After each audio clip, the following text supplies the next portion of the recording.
당신의 퇴직금 10년 뒤에도 과연 안녕하실 것 같습니까? 아니 당장 1년 뒤에 그 목돈이 반토막 나지 않을 것이라고 확신하십니까? 최근 통계청 자료를 비롯해 주요 언론에서 쏟아내는 보도들은 등골이 서늘해지는 경고를 보내고 있습니다. 2025년 대한민국 자영업 시장에서 60대 이상 고령층은 이제 가게를 새로 여는 사람보다 망해서 나가는 폐업자의 숫자가 더 많은 이른바 역전 현상이 벌어지고 있습니다. 은퇴 후 제2의 인생을 꿈꾸며 뛰어든 그곳이 사실은 빈곤층으로 추락하는 직행열차였다면 여러분은 어떻게 하시겠습니까? 잠시 후 평생 모은 6억 원의 자산을 가지고도 한순간의 선택으로 인해 결국 가족들과 뿔뿔이 흩어져야 했던 한 은퇴자의 비극적인 선택에 대해 이야기해 드릴 겁니다. 그가 창업 계약서에 도장을 찍기 전 놓쳤던 단 한 가지는 과연 무엇이었을까요? 오늘 이 영상을 끝까지 보신다면 적어도 내 소중한 노후 자금이 허무하게 증발하는 일만큼은 막을 수 있는 확실한 안전장치를 얻어 가실 수 있을 겁니다. 많은 분들이 정년퇴직을 하고 나면 손에 쥔 퇴직금과 위로금을 보며 잠시 안도감을 느낍니다. 평생 직장 생활의 보상처럼 느껴지는 그 묵직한 돈이 통장에 들어와 있으니까요. 하지만 그 안도감은 길어야 6개월을 가지 못합니다. 매달 꼬박꼬박 들어오던 월급이 끊기는 순간 통장 잔고가 줄어드는 속도는 상상을 초월합니다. 이때 대부분의 은퇴자들은 조급해집니다. 은행 이자만으로는 생활이 안 된다. 물가는 오르는데 가만히 앉아서 까먹을 수는 없다. 는 생각에 창업시장을 기웃거립니다. 나는 남들과 달라. 내가 해온 경험이 있는데 설마 망하겠어? 라고 생각하시겠지만 냉정한 통계는 은퇴 창업자 10명 중 9명은 실패한다고 말하고 있습니다. 도대체 왜 이런 일이 반복되는 걸까요? 여기 58세 박상훈 씨의 이야기를 한번 들어보시죠. 대기업 부장으로 퇴직한 박 씨는 특별한 기술 없이도 본사가 다 알아서 해준다는 유명 치킨 프랜차이즈 설명회에 갔습니다. 본사 직원은 현란한 엑셀표를 보여주며 월 매출 2천만 원은 기본이다. 자리가 워낙 좋아서 오픈만 하면 대박이다. 라고 장담했습니다. 박 씨는 퇴직금에 담보 대출까지 보태 2억 원을 투자해 가게를 열었습니다. 처음에는 박 씨의 예상이 맞는 것 같았습니다. 저녁이면 배달 주문 알림이 쉴 새 없이 울리고 포스기에는 하루 매출 70만 원, 80만 원이 찍혔으니까요. 박 씨는 아내와 함께 이대로면 노후 걱정 없겠다 며 웃었습니다. 하지만 그 웃음이 사라지는 데는 딱 한 달이 걸렸습니다. 매출 2천만 원이라는 숫자는 그저 허상 즉 착시였습니다. 최근 외식업계 분석 자료들을 보면 배달 앱 수수료가 건당 6천 원에 육박합니다. 여기에 원자재 값, 치솟은 임대료, 그리고 아르바이트생 인건비를 제하고 나니 정작 사장인 박 씨 부부가 손에 쥐는 돈은 매출의 15% 남짓 월 200만 원에서 300만 원 수준이었습니다. 부부가 하루 12시간씩 주말도 없이 튀김기 앞에서 기름 냄새를 뒤집어 쓰고 일해서 번 돈이 최저시급에도 미치지 못하는 겁니다. 박 씨는 퇴직금 2억 원을 투자해 부부가 함께하는 노예 계약을 맺은 셈이 되었습니다. 몸은 몸대로 망가지고 돈은 돈대로 묶여버린 상황. 박 씨의 낡은 소파 위에는 매일 밤 파스 냄새가 진동하고 식탁 위에는 뜯지도 않은 병원 약봉지만 쌓여갑니다. 더 심각한 문제는 박 씨와 같은 5060 세대의 창업이 자발적인 선택이 아니라 떠밀린 선택 즉 푸시형 창업이라는 점입니다.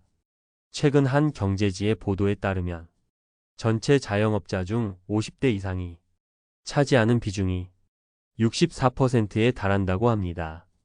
재취업 시장에서 밀려나고 당장 생계가 막막하니 충분한 준비나 적성 검토 없이 남들도 하니까 치킨집은 안 망하겠지 라는 막연한 생각으로 불나방처럼 뛰어드는 겁니다. 하지만 단순히 돈을 못 버는 것에서 끝나면 다행일지도 모릅니다. 진짜 공포는 빚에서 시작됩니다. 62세 최명숙 씨의 사례를 보겠습니다. 그녀는 작은 개인 카페를 열었습니다. 하지만 1년이 지나도 매출은 오르지 않았고 적자는 계속됐습니다. 상식적으로는 이때 폐업을 해야 합니다. 하지만 최 씨는 그럴 수 없었습니다. 인테리어와 권리금으로 들어간 1억 5천만 원 그 매몰 비용이 너무 아까웠기 때문입니다. 조금만 더 버티면 나아지겠지 라는 희망 고문 속에 그녀는 빚으로 빚을 막기 시작했습니다. 처음엔 시중은행 대출을 썼지만 한도가 찾아 저축은행으로 나중에는 카드론까지 손을 댔습니다. 최근 한 언론 보도에 따르면 5060 자영업자 2명 중 1명은 최 씨처럼 3곳 이상의 금융기관에서 돈을 빌린 다중채무자라고 합니다. 한국은행 보고서에서는 취약 자영업자의 연체율이 12%를 돌파하며 12년 만에 최고치를 기록했다고 경고했습니다. 이는 더 이상 이자조차 갚을 능력이 없는 한계 상황에 도달했다는 뜻입니다. 최 씨는 결국 가게 보증금까지 다 까먹고 살던 집까지 경매로 넘어갈 위기에 처했습니다. 단순한 사업 실패가 아니라 30년 넘게 쌓아 올린 가정 경제가 완전히 붕괴된 것입니다. 퇴직금은 사라졌고 남은 건 수억 원의 빚과 신용불량자라는 낙인뿐이었습니다. 자, 지금까지 우리는 준비 없는 창업이 불러온 박상훈 씨의 무급 노동, 과 최명숙 씨의 가게 파산 사례를 살펴봤습니다. 가슴이 답답하고 남일 같지 않으실 겁니다. 하지만 지금부터가 진짜 중요합니다. 그럼 아무것도 하지 말고 손가락만 빨라는 거냐? 라고 반문하실 수 있습니다. 아닙니다. 저는 여러분이 실패하지 않기를 바랍니다. 그러기 위해서는 공격수처럼 골을 넣으려 하기보다 수비수처럼 내 골대를 지키는 전략이 필요합니다. 은퇴 자금을 지키는 방패를 먼저 준비해야 합니다. 가장 먼저 만약 어쩔 수 없이 창업을 하셨다면 혹은 하셔야 한다면 노란 우산 공제는 선택이 아니라 필수입니다. 직장인에게 퇴직금이 있다면 자영업자에게는 노란 우산 공제가 유일한 최후의 보루입니다. 많은 분들이 장사 좀 되면 나중에 들지 라고 생각하시지만 그건 보험 없이 운전하는 것과 같습니다. 노란 우산 공제는 연간 최대 500만 원까지 소득 공제가 되어 절세 효과도 크지만 진짜 핵심은 압류 금지 기능입니다. 법적으로 이 돈만큼은 그 어떤 채권자도 건드릴 수 없습니다. 사업이 망해서 모든 재산이 압류당하는 최악의 상황에서도 노란 우산 공제에 쌓인 돈은 여러분의 재기 자금이 되고 최소한의 밥벌이가 되어줄 수 있습니다. 두 번째, 살고 있는 집은 절대 창업 자금으로 쓰지 마십시오. 대신 주택연금이라는 파이프라인으로 만드셔야 합니다. 은퇴 후 현금 흐름이 막혔을 때 집을 담보로 대출을 받아 사업에 쏟아붓는 것이야말로 가장 위험한 도박입니다. 집이 날아가면 가족의 보금자리가 사라집니다. 오히려 집은 그대로 두고 주택연금을 신청해서 평생 월급을 받는 구조를 만들어야 합니다. 부부 중 한 명이 55세 이상이면 가입할 수 있고 집값 12억 원 이하 주택이면 내 집에 평생 살면서 국가가 보증하는 연금을 받을 수 있습니다. 최근 주택연금 가입자가 급증하는 이유도 여기에 있습니다. 사업 소득은 들쑥날쑥하고 언제 끊길지 모르지만 주택연금은 내가 눈을 감을 때까지 매달 따박따박 들어오는 확실한 현금이기 때문입니다. 사업의 불확실성을 집이라는 확실한 자산으로 방어하는 것, 이것이 현명한 은퇴자의 전략입니다. 세 번째, 퇴직금과 IRP 계좌는 창업 자금이 아니라 여러분이 생명줄입니다. 많은 분들이 창업할 때 가장 먼저 하는 실수가 퇴직연금 계좌를 해지해서 인테리어 비용으로 쓰는 겁니다. 이는 황금알을 낳는 거위의 배를 가르는 격입니다. IRP 계좌에 있는 돈을 연금으로 수령하면 퇴직소득세를 30에서 40% 감면받을 수 있습니다. 게다가 이 자금은 국민연금의 공백기를 메워줄 핵심 생활비입니다. 창업 자금이 부족하다면 정부의 저금리 창업 지원, 대출을 알아보거나 창업 규모를 줄여야지 노후의 최후 방어선인 연금 자산을 헐어서는 안 됩니다. 여러분이라면 이 상황에서 어떤 선택을 하시겠습니까? 불안한 대박을 좇아 퇴직금을 깰 것인가요? 아니면 조금 답답하더라도 내 자산을 지키는 안전장치를 먼저 마련할 것인가요? 여기 조금 다른 선택으로 제2의 인생을 웃으며 보내고 계신 정기철 씨의 이야기를 들려드리고 싶습니다. 60세에 은퇴한 정 씨도 처음엔 편의점을 할까 고민했습니다. 하지만 수억 원의 투자금이 든다는 사실에 겁이 났고 대신 자신의 몸과 기술에 투자하기로 결심했습니다. 정 씨는 국비 지원 교육을 통해 도배와 타일 기술을 배웠습니다. 처음에는 나이 들어서 남의 집 공사나 하러 다니는 게 부끄럽다 는 생각도 들었습니다. 하지만 2년이 지난 지금 정 씨의 생각은 완전히 바뀌었습니다. 초기 투자금이 전혀 들지 않았으니 망할 위험도 없었고 땀 흘려 일한 만큼 정직하게 수입이 들어왔습니다.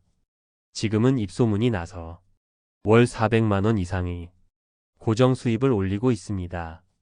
정 씨는 이렇게 말합니다. 사장님 소리 듣는 거? 그거 다 허울이에요.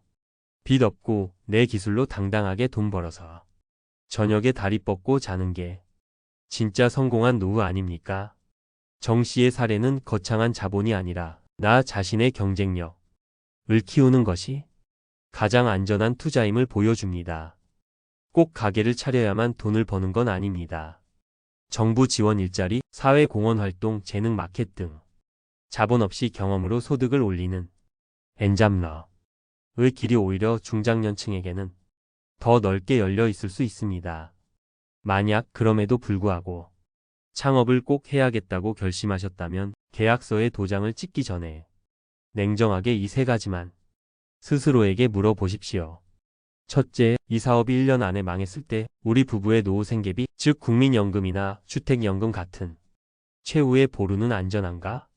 둘째, 내가 이 일을 사장으로서 뒷짐지고 지시하는 게 아니라 직원으로서 하루 12시간씩 3년 이상 버텨낼 체력이 있는가?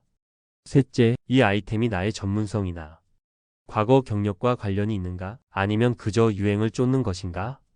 이 질문들 중 하나라도 아니요, 혹은 자신 없다 는 대답이 나온다면 지금은 멈춰야 할 때입니다. 100세 시대 은퇴 후의 삶은 생각보다 훨씬 깁니다. 그 긴 시간을 불안과 빚 독촉 속에서 보내지 않으려면 인생 한방이나 대박의 환상을 과감히 버리셔야 합니다. 지금 여러분에게 가장 큰 수익은 피땀 흘려 모은 자산을 잃지 않고 지키는 것입니다. 남들이 다 한다고 불안해하지 마십시오. 무리한 욕심을 버리고 내가 감당할 수 있는 규모로 움직이는 것, 그리고 연금이라는 든든한 방패를 먼저 챙기는 것. 그것이 10명 중 9명이 무너지는 이 냉혹한 현실에서 당신과 당신의 가정을 지켜줄 유일하고도 가장 확실한 생존 전략입니다. 오늘 이야기가 여러분이 소중한 노후를 지키는 데 작은 도움이 되었기를 바랍니다. 혹시 창업을 고민하고 계시거나 주변에 비슷한 걱정을 하고 계신 분들이 있다면 댓글로 여러분의 생각과 경험을 나눠주세요. 여러분의 지혜가 다른 분들에게는 큰 용기가 될 수 있습니다. 구독과 좋아요는 더 알차고 현실적인 정보를 준비하는데 큰 힘이 됩니다. 저는 다음 시간에도 여러분의 든든한 노후 파트너가 되어 다시 찾아뵙겠습니다. 감사합니다.